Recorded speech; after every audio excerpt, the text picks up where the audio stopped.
हिरे माझा मितवा मालिकेच्या आजच्या भागामध्ये आपण पाहणार आहोत की राकेश, अंजली आणि आजी हे देवदर्शनासाठी कुलदेवतेला गेलेले असतात. ते सुद्धा राकेश म्हणत असतो की खरंच ना, आज देवदर्शन झालं, खूप बरं वाटलं. म्हणजे आज कित्येक वर्षानंतर ना. तर आजीही म्हणतात की पण मी ना तुमच्याकडनं कधीच ऐकलं नव्हतं. 4 वर्ष बघितले मी तुमचं लग्न झाल्यापासनं, पण तुम्ही एकदाही कुलदेवतेच्या दर्शनाला गेलात नाही. आज अचानक गेलात ना, म्हणून मला काहीच कळलं नाही, असं देखील आजी बोलू लागतात. त्यावर मात्र म्हणूनच माझ्या स्वप्नात ती आली होती, असं राकेश बोलत असतो आणि म्हणतो की नाही, मी आता ठरवले वर्षातून 3दा तरी कुलदेवतेच्या दर्शनाला यायचं. म्हणजे कसं सगळं काही व्यवस्थित होईल. आणि अंजली, तुलाही मी खास घेऊन येणार आहे कुलदेवतेच्या दर्शनाला. मग अंजलीला सुद्धा बरं वाटतं. आता जे काही पेढे वगैरे घ्यायचे असतात ना, ते सुद्धा ती लोक घेतात एका जागी थांबून, का तर इथे खूप चांगले असे पेढे मिळतात, असं देखील आता राकेशने सांगितलेलं असतं. तर पुढे मात्र आता राकेशची नजर जाते. राकेश पाहतो, त्याच वेळेला आता राकेश विचार करतो की हे सगळं काय आहे. म्हणजे मेहुणे साहेबांनी याला माझ्या खातिरदारीसाठी पाठवले तर हो, पण मी सुद्धा आता ह्याला कसा चकवा देतो ना, ते बघतच बस रे तू, असं देखील आता पाटीलला बघूनच राकेश बोलत असतो. कारण राकेशला ना आता त्या पाटीलवर राग आलेला असतो. त्याला माहिती असतं की हे सगळं काही अर्णवनेच केलेलं आहे. मग आता हा अर्णवला एक माहिती देत असेल की आम्ही कुठपर्यंत गेलेलो आहे ते. पण मला काय वेडे समजलात का? बघा तुम्हालाच कसा मी वेड्यात काढतो ते, असं देखील आता पाटीलच्या समोरच ती म्हणू लागतात. तर दुसरीकडे मात्र आता पाटीलचं बरोबर लक्ष असतं. तर इकडे ईश्वरी किचनमध्ये काम करत असते. ती पीठ मळत असते आणि तिथे समोर आहे ना बसून अर्णव आपलं काम करत असतो. अर्णवचं लक्ष ईश्वरीकडे जातं. तो ईश्वरीकडे पाहतो आणि त्याच वेळेला मात्र आता ईश्वरी पीठ मळण्यामध्ये मग्न झालेली असते. ती आता पीठ मळत असतानाच अर्णव किचनमध्ये जातो आणि अर्णव जो आहे तो थोडा रोमॅन्टिक होतो. म्हणजेच तो ईश्वरीकडे खेचला जातो ऑटोमॅटिकली. ईश्वरी किचनमध्ये काम करत असताना तो तिला म्हणतो की मी सिंदूर थांब. आणि त्याच वेळेला आता तो येतो आणि किचनमध्ये आल्यानंतर तो आता ते पाणी टाकतो. म्हणजे पीठ मळत असते ना ईश्वरी, त्या ईश्वरीच्या पिठामध्ये तो पाणी टाकतो. पण काय, पाणी टाकल्यावर आता जे पीठ आहे ना ते खूप जास्त पातळ बनतं. तर ईश्वरी अर्णवमध्ये हरवून गेलेली असते, तर अर्णवही ईश्वरीमध्ये. आणि त्याच वेळेला आता एवढं पाणी पडल्यामुळे खूप जास्त गोंधळ जो आहे तो उडालेला असतो. तर त्याच वेळेला मात्र ईश्वरी बघते तर काय, या पिठात एवढं पाणी. आणि ती म्हणू लागते, बघितलं का, तुम्हाला मी म्हटलं होतं ना, नको अर्णव सर माझं काम वाढवलं ना माझं काम, आता काय करायचं. तर आता अर्णव लगेचच आता अजून थोडं पीठ घेतो आणि त्या पिठामध्ये मिक्स करायला जातो. म्हणजे ते पीठ ओलं झालं आहे ना, तर त्यात थोडं सुकं पीठ मिसळायचं ठरवतो. पण जेव्हा तो सुकं पीठ मिसळायचं ठरवतो तेव्हा तर त्याच्या लक्षात येतं की अरेच्छा, आपण सुकं पीठ तर मिक्स करू, पण सुकं पीठ मिक्स केलं तरीसुद्धा काहीतरी प्रॉब्लेम होणारच की. त्याच्या ईश्वरी चिडते. ईश्वरी म्हणते, अर्णव सर, इथे आपल्याला काही 10 दिवस ह्याच पोळ्या खायच्या नाही आहेत, असं करू नका, उठा साईडला, मी करते काय ते, असं देखील ईश्वरी आता अर्णवला बोलू लागते. अर्णव म्हणतो, पण आता तू काय करणार आहेस? ईश्वरी म्हणते, आता काम तर वाढवलं आहे ना, ते काम तर मला करायला हवं. तुम्ही जा बघू किचनमधनं आधी, उगाच ना मला जास्तीचं काम लावू नका, असं देखील ईश्वरी आता बोलू लागते. मग काय, अर्णवला गुपचूपपणे किचनमधून काढता पाय घ्यावाच लागतो. मग अर्णव जेव्हा किचनमधून जात असतो तेव्हा ईश्वरीने एकदमच डोक्याला टेन्शनमध्ये ते हाताचं पीठ लावून घेतलेलं असतं. मग ते तिच्या केसांना थोडं कपाळाला लागलेलं असतं. अर्णव म्हणतो की ठीक आहे मी जातो, पण 1च मिनटं, असं बोलून पुन्हा मागे येतो. आणि त्याच वेळेला जेव्हा तो पुन्हा मागे येतो तेव्हा ईश्वरी म्हणते, आता अर्णव सर काय आहे, प्लीज अजून काम वाढवू नका. ईश्वरीला अर्णव म्हणतो की थांब 1 मिनटं. आणि असं बोलून तिच्या कपाळावर तो हात लावू लागतो. कपाळावर जेव्हा हात तो लावतो तेव्हा तिथे असणारे तिचे ते केस आणि तिच्या कपाळाला लावलं गेलेलं ते पीठ, हे सगळं काही तो पुसून काढतो. आणि तेव्हाच जेव्हा हे सगळं काही तो पुसतो तेव्हा मात्र आता ईश्वरी म्हणत असते की काय करताय सर, पण अर्णव म्हणतो की 1 मिनटं थांब ना, आणि असं बोलून तो तिच्या कपाळाला लागलेलं पूर्ण पीठ पुसून काढतो. त्याच वेळेला आता ईश्वरीला अर्णव म्हणू लागतो की काय ना, तुझ्या कपाळावर ब्युटिफुल कपाळावर ही टिकली शोभून दिसते, बाकी काही नाही, ते पीठ लागलं होतं ना म्हणूनच पीठ पुसत होतो, असं देखील आता बोललं जातं. मग काय, आता ते कपाळाला लावलेलं पीठ पुसल्यानंतर पुन्हा एकदा अर्णव जो आहे तो रोमॅन्टिक होतो. आणि जेव्हा आता अर्णव थोडा का होईना रोमॅन्टिक झाल्यामुळे ईश्वरी पुन्हा एकदा पॅनिक होते.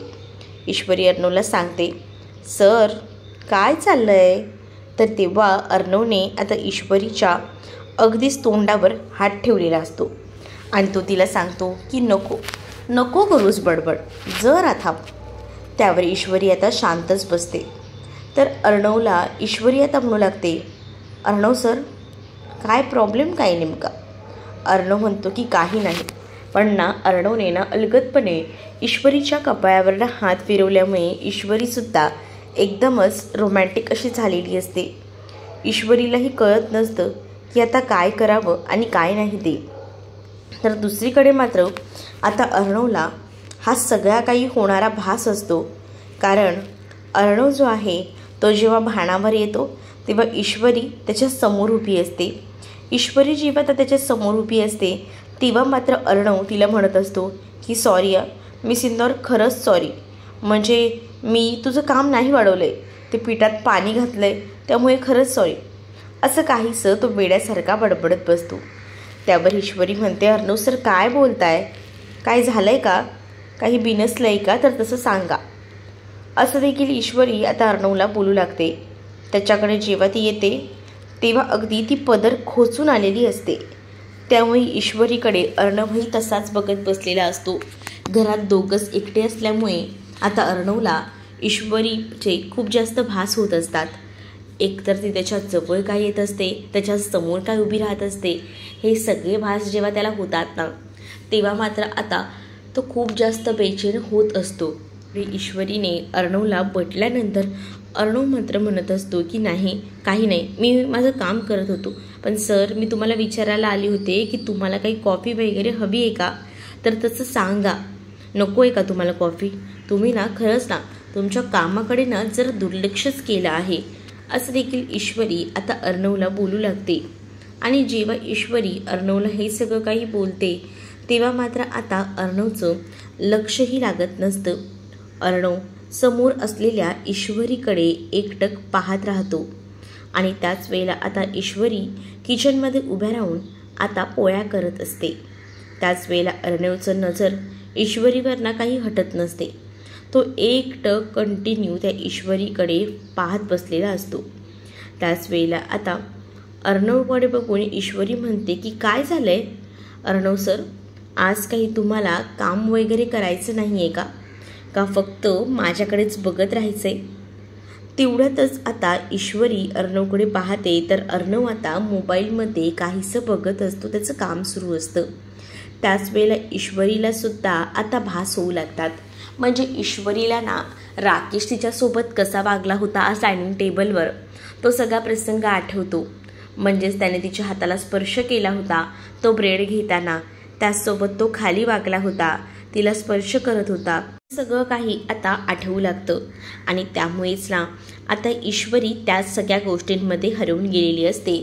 आता अर्णव तिथे येतो आणि अर्णव ईश्वरीला म्हणतो की काय चाललंय काय मॅडम, कुठे हरवलात, कुठे इंदोरला गेलात की मुंबईलाच आहेत, असं बोलून मुद्दामून तो तिला भानावर आणायचा प्रयत्न करतो. तर ईश्वरी म्हणते की नाही सर, कुठेही हरवली नाही आहे, इथेच आहे. मग काय अर्णव ईश्वरीला सांगू लागतो आणि तिला म्हणतो की काही नाही, मला असं वाटलं की कुठे बाहेर फिरून येतेस की काय. ईश्वरी हसू लागते. त्यानंतर ईश्वरी अर्णवला म्हणते की सर तुमच्याबरोबर राहायचं म्हणजे ना मला असं वाटतं की एखादा कोर्स करायला हवा, म्हणजे कसं अगदी व्यवस्थित आपण दोघंही जण राहू शकतो. तर अर्णव म्हणतो की कोर्स करायची काय गरज आहे, आपल्यात सगळंच तर परफेक्ट आहे, मग त्यासाठी कोर्स करण्याची काय गरज. असं म्हटल्यानंतर आता इकडे मात्र अर्णव हसू लागतो. तर ईश्वरी म्हणत असते की काय परफेक्ट आहे मला सांगा ना. म्हणजे आपलं लग्न ज्या परिस्थितीत झालंय ती परिस्थिती मी समजू शकते, पण तुम्हाला सांगू का आपल्यात काहीच परफेक्ट नाही आहे. अर्णव म्हणतो की असं का म्हणतेस. त्यावर ईश्वरी अर्णवला समजावू लागते आणि म्हणत असते की बघा ना सर, आपलं काहीच पटत नाही. म्हणजे जसं की मी इतकी बडबडी आहे आणि तुम्ही शांत, बरोबर की नाही. मग तसंच मी तुम्हाला सांगते, आपल्यामध्ये अजून एक तशीच सवय आहे, मला खूप जास्त खायला आवडतं, तुम्ही डाएट कॉन्शियस आहात. तिसरं म्हणजे असं बघायला गेलं तर मी बाप्पाची भक्त आणि तुम्ही मात्र एकदम दुसऱ्यांच्या विचारांवर चालणारे आणि घरच्यांसाठी फक्त देवाला मानणारे. मग घडलं की नाही आपल्यामध्ये इतकं मोठं साम्य, असं देखील आता म्हटलं जातं. मग आता एवढ्या सगळ्या गोष्टी जेव्हा एकरूप करून ईश्वरी सांगू लागते तेव्हा मात्र अर्णव ईश्वरीकडे पाहून हसू लागतो. आता अर्णव ईश्वरीला म्हणतो की बघ, सगळंच घेऊन परफेक्ट राहणं खूप विचित्र आहे बघ मी सिंदूर. म्हणजे बघ, आपण आपल्या गोष्टी सगळ्या काही परफेक्ट करू, पण परफेक्ट करून राहणं इतकंही सोपं असलं तरीसुद्धा मला नाही वाटत ते काही अवघड आहे करून. तसंच एकमेकांना समजून घेऊन आपण एक दुसऱ्यासोबत राहणं, यालाच तर म्हणतात वेगळं काहीतरी, बरोबर की नाही. ही कपल्समध्ये तर भांडण होईल इतकंसुद्धा कम्युनिकेशन नसतं बघ. तर ईश्वरी म्हणते अर्णवला, पण सर आपण कपल्स थोडी ना आहोत. हो, आपण नवरा बायको आहोत ना. असं अर्णवने आता म्हटल्याबरोबर ईश्वरी गालातच लाजते. आणि त्याच वेळेला आता ईश्वरी अर्णवला म्हणते की सर मला एकदा सांगाच की स्वस्तिक फॅशनला टाळं लावायचं आहे का. त्यावर अर्णव जाऊन कामाला बसतो. तर दुसरीकडे ईश्वरी काम करत असते. तर इकडे मात्र आज खरंच खूप छान दर्शन झालं. असाच योग प्रत्येक वेळेला यायला हवा. म्हणजे कसं आज खूप छान झालं ना सगळं काही. असं देखील आता अंजली जी आहे ती राकेशला बोलत असते. ती लोक आता हॉटेलवर येऊन पोहोचलेली असतात. त्याच वेळेला राकेश अंजलीला म्हणत असतो की अंजली, तू एक काम का नाही करत, तू इथे जास्त वेळ थांबू नकोस. मला असं वाटतं ना की तू आजींबरोबर राहा. कसं त्यासुद्धा एकट्या असतात आणि मग त्यांना एकटं आपण असं एकटं रूममध्ये सोडून उपयोग नाही. त्यांच्यासोबत तू असलीस तर त्यांनाही बरं वाटेल. असं देखील आता तो म्हणू लागतो आणि तिला त्या रूममध्ये जायला सांगतो. म्हणजे त्याला मोका मिळेल ना बाहेर सटकायचा, हे त्याच्या डोक्यात असतं. मात्र अंजली म्हणते किती विचार करता हो सर तुम्ही खरंच. असं देखील आता इकडे अंजली विचार करू लागते. तिला असं वाटत असतं की राकेश ना खरंच किती वेगळा आहे आणि किती आपला विचार करतो, यामध्येच तिचं लक्ष असतं. आणि त्याच वेळेला मात्र आता तिच्या लक्षात येतं की आपण आजीकडे जायला हवं. मग ती आजीकडे जायला निघते. तर इथे मात्र आता राकेश म्हणत असतो की हीच ती वेळ आहे मिस इंदोरकडे जायची जिलेबी खायला, कारण आज ती एकटी असणार आहे, असं काहीसं तो बडबडू लागतो. तर इकडे मात्र अर्णव काम करत असतो पण त्याचं लक्ष लागत नसतं, कारण राकेश अचानक त्याच्या बहिणीलाच म्हणजे अंजलीला घेऊन गेलेला आहे ही मनात कुठेतरी कुणकुण असते. तर त्याच वेळेला त्यांनी पाटीलला कॉल केलेला असतो आणि पूर्ण माहिती विचारली जाते. मग पाटील त्याला सांगतो की ती दोघंही जण आता एका हॉटेलमध्ये थांबलेली आहेत आणि इकडे अर्णव हे सगळं रूममध्ये येऊन बोलत असतो. ईश्वरी शांतपणे झोपलेली असते. त्याच वेळेला आता ईश्वरीला जाग येते. ईश्वरी बघते तर अर्णव फोनवर बोलत आहे. त्याच फोनच्या आवाजाने खरं तर तिला जाग आलेली असते, पण आता संध्याकाळ झालेली असते आणि शेवटी उठायला तर लागणारच असतं. म्हणूनच आता अर्णव जो आहे तो राकेशच्याबद्दलची पूर्ण माहिती काढून घेतो आणि त्यानंतर मात्र आता तो फोन ठेवतो. त्याच वेळेला ईश्वरी उठते आणि ईश्वरी पाहते तर काय, ईश्वरी म्हणते बापरे इतके वाजलेत, म्हणजे मी दुपारी झोपली होती ती मी आत्ता उठते. सर तुम्ही तरी उठवायचं ना. काय ना तुझी काल रात्री झोप नाही झाली होती ना, म्हणून म्हटलं जरा आराम करू दे. आता तुला बरं वाटत असेल ना, फ्रेश वाटत असेल ना, म्हणून मी तुला म्हटलं की राहू दे झोपून. आणि आता ईश्वरी म्हणते की हो मला फ्रेश वाटते. त्याच वेळेला आता अर्णव जो आहे तो ईश्वरीकडे पाहत असतो. तर ईश्वरी म्हणत असते की सर मला ना आता बिलकुलही भांडायचं नाही आहे, म्हणजे माझा भांडायचा मूडही नाही आहे. मी ठरवलं आहे की तुमच्यासोबत भांडायचं नाही. असं देखील आता ईश्वरी अर्णवला बोलू लागते. त्यावर अर्णव म्हणतो अच्छा असंही ठरवतात का, ठीक आहे. तर त्याच वेळेला आता अर्णव ईश्वरीला पाणी देतो, कारण ईश्वरीची काळजी त्याला वाटत असते. कारण त्याला माहिती असतं ना की काही झालं तरी ईश्वरीने आता दुपारपासून ती झोपली होती, पाणी प्यायली नव्हती म्हणून तो तिला पाणी देऊ लागतो. ईश्वरी म्हणते की हे सगळं कशासाठी, पण त्याच वेळेला मात्र आता अर्णव तिला म्हणू लागतो की काय ना, काळजी घ्यायची नाही असं तर ठरवलं नाही आहे ना, मग मी तर काळजी घेऊ शकतो ना तुझी, म्हणूनच तुझ्यासाठी हे. आणि असं बोलून तो तिला पाणी प्यायला सांगतो. मग काय ती पाणी पित असते तरीसुद्धा तिची झोप काही चेहऱ्यावरची जात नसते. जांभया देत ती पाणी पिऊ लागते. मग काय अर्णवही तिच्याकडे पाहू लागतो. अर्णव म्हणतो बरोबर ना मी जे काही करतोय ते. तर ईश्वरी म्हणते की काहीच नाही, कारण ईश्वरीने ठरवलेलं असतं की आता काही झालं तरी अर्णवसोबत भांडायचं नाही, म्हणूनच ती आता समजून घेत असते. आणि जेव्हा ती त्याला समजून घेते तेव्हा मात्र आता अर्णव म्हणतो की चालेल ठीक आहे. ती आता अर्णवला थँक्यू म्हणते. तर अर्णव म्हणतो की इतकी फॉर्मॅलिटी करायची गरज नाही. तर ईश्वरी म्हणते की नाही सर, म्हणजे आतापर्यंत तुम्ही माझ्यासाठी जे काही केले त्यासाठी खरंच थँक्यू. असं म्हटल्यानंतर अर्णवही तिला म्हणतो की ठीक आहे, पण मला इथे ईश्वरी म्हणते की असं वाटतं की कधीकधी की मला ना पडलेलं हे खूप मोठं स्वप्न आहे आणि हे स्वप्न जे आहे ते आता सत्यात उतरते, त्यामुळे मला थोडंसं विचित्र वाटते. त्यावर अर्णव म्हणतो की अच्छा म्हणजे तुला पटलं आहे तर, पण तू तर म्हणत होतीस की तुझं हे एखादं वाईट स्वप्न आहे म्हणून, म्हणजे तू ॲक्सेप्ट करायला तयार नव्हतीस ना आपलं नातं, म्हणून म्हटलं गं सहज. तर अर्णवच्या समोर आता ईश्वरी काहीच बोलू शकत नसते, कारण ईश्वरी इतके दिवस जे तिला वाईट वाटते असं म्हणत असते, पण तेच नातं तिने आता ॲक्सेप्ट केलेलं असतं हे तिच्या बोलण्यातून स्पष्ट दिसत असतं. म्हणून अर्णवही तिची उलट तपासणी घेतो आणि तिला आता म्हणू लागतो की आहे ना योग्य, तुला वाटतंय ना. मग काय आता तिच्या तोंडातनं एकही शब्द फुटत नसतो. ती आता शांतच राहते. त्यातच अर्णवला उत्तर कळतं की तिला आधी वाटत होतं की तिचं हे वाईट स्वप्न आहे अर्णवसोबत लग्न करणं, पण आता तिला हे वाटू लागलेलं असतं की हे कोणतं तरी मोठं स्वप्न आहे आणि ते कधीच संपू नये, असंच ते चालू राहावं असंच तिला वाटू लागलेलं असतं. आणि म्हणूनच अर्णव हा कंटिन्यू ईश्वरीकडे पाहू लागतो. तर दुसरीकडे मात्र आता अर्णव ईश्वरीला म्हणतो की चल माझं थोडं काम आहे, मी पटकन ते काम आवरतो आणि येतो. असं बोलून तो आता खाली जायला निघतो. इकडे मात्र आता अर्णव ईश्वरीच्या प्रेमात जसा वेडा झालेला असतो तशी आता ईश्वरी अर्णवमध्ये एकदम अशी रंगलेली असते. कारण अर्णव ज्या काही गोष्टी बोलत असतो ना त्या सगळ्या काही ईश्वरीसाठीच असतात. तर तेवढ्यातच जेव्हा आता अर्णवचा फोन येतो तेव्हा अर्णवला जावं लागतं. मग काय ईश्वरी त्याच आठवणींमध्ये एकदम अशी हरवून गेलेली असते.